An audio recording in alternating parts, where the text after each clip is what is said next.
Confus et effrayé, tremblant même, mon cœur battait la chamade comme les tambours de soldats défilant au pas. En sortant de la synagogue, j'ai essayé d'agir normalement, de cacher le fait que je tremblais de peur, mais la terreur me dominait complètement. Je me suis cramponné à M. Goldstein de toutes mes forces, voulant pleurer sur ses genoux, mais j'ai refoulé ce désir, bien que le père de Salomon ait senti quelque chose et m'ait pris dans ses bras. J'étais vraiment convaincu qu'être avec M. Goldstein me protégerait, que rien de mal ne m'y arriverait, mais j'avais tort. Je l'accepte, je suis un enfant au bord de la folie, du moins, c'est ce que j'étais sur le point de supposer, mais comme j'avais tort. Ma mère me manquait déjà. Ne me jugez pas comme ça, vous n'avez pas encore pu assembler les pièces du puzzle, voir les indices et découvrir la vérité. De retour chez les Goldstein, le père de Salomon a proposé de profiter du beau temps pour nager dans la piscine avant le déjeuner. J'ai mentionné que j'avais oublié mon maillot de bain, alors M. Goldstein s'est levé de table et s'est approché de moi, m'a porté en plaisantant jusqu'à la piscine, puis m'a jeté à l'eau au milieu de mes cris de joie. Il a sauté dans l'eau aussi. Bientôt, Salomon nous a rejoints, courant et faisant un plongeon. Pendant que Madame Goldstein s'occupait de nos vêtements mouillés, entre rires et éclaboussures, nous avons passé d'agréables moments.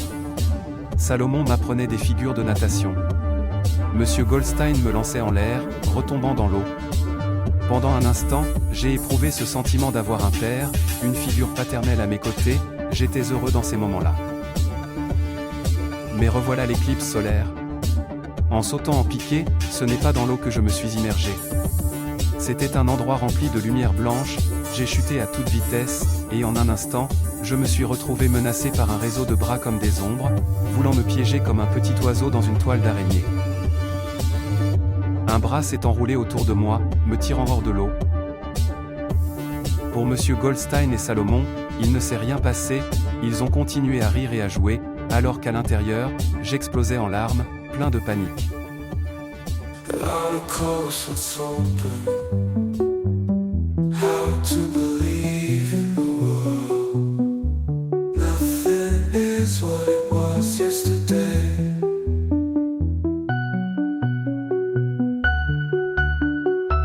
You can't see tomorrow.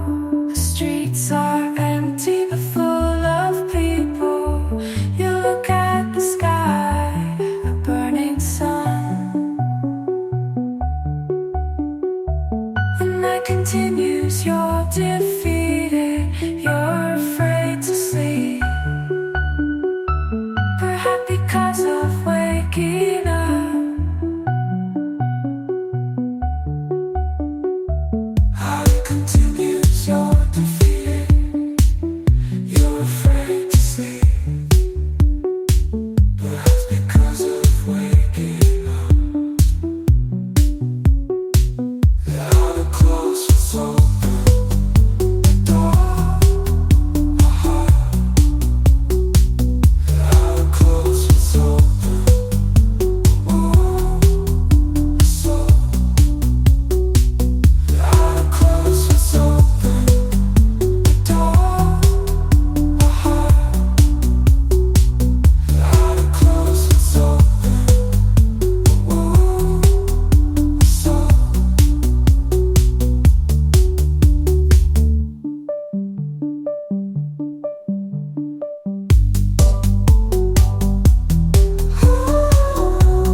so